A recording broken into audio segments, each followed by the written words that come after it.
Selamat siang, kami dari kelompok 3, kami akan mempresentasikan tentang kalimat efektif. Kalimat efektif yang pertama yaitu Menteri Perindustrian mengaku optimis dengan pertumbuhan ekonomi Indonesia. Kalimat di atas efektif karena mengandung unsur subjek, predikat, objek yang terangan, serta kalimat tersebut secara lugas dan jelas. Nasabah adalah penilai kualitas suatu produk perbankan. Di sini menurut saya kalimat ini sudah memiliki kalimat yang efektif. Sebagaimana dengan nasabah sebagai subjek adalah penilai kualitas adalah predikat, suatu produk perbankan adalah objek.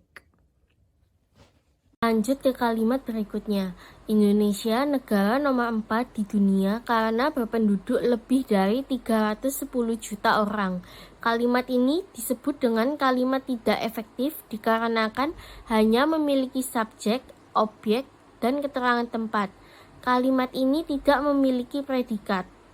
Laporan International Labour Organization mencatat jumlah pengangguran terbuka pada tahun 2009 di Indonesia berjumlah 9,6 juta jiwa atau 7,6% dan 10% diantaranya adalah sarjana. Menurut saya, kalimat ini adalah kalimat efektif karena terdapat subjek, predikat, objek, dan keterangan dalam kalimat, yang mana laporan International Labour Organization sebagai subjek mencatat sebagai predikat jumlah pengangguran terbuka pada tahun 2009 di Indonesia sebagai objek berjumlah 9,6 juta jiwa atau 7,6% dan 10% diantaranya adalah sarjana sebagai keterangan.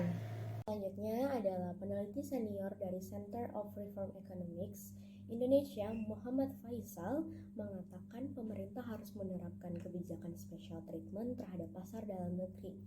Bisa kita lihat, peneliti senior dari Center of Reform on Economics Indonesia, Muhammad Faisal, di sini sebagai subjek, kemudian mengatakan sebagai predikat, pemerintah harus menerapkan kebijakan special treatment sebagai objek, dan terhadap pasar dalam negeri sebagai keterangan. Makanya kalimat ini bisa dikatakan sebagai kalimat efektif. Warjo mengatakan kinerja ekonomi global menunjukkan perbaikan.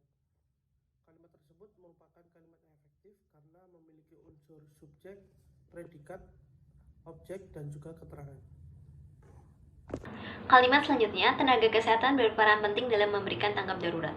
Kalimat ini menurut saya efektif karena terdapat subjek, predikat, objek, dan keterangan, di mana tenaga kesehatan itu sebagai subjek, berperan penting sebagai predikat, dan dalam memberikan sebagai objek, dan tanggap darurat sebagai keterangan.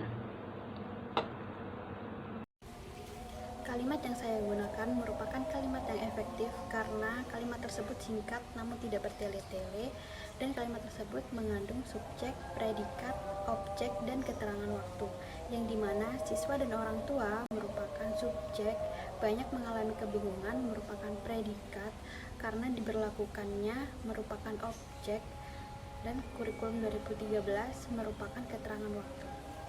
Sekian dari presentasi kami, terima kasih.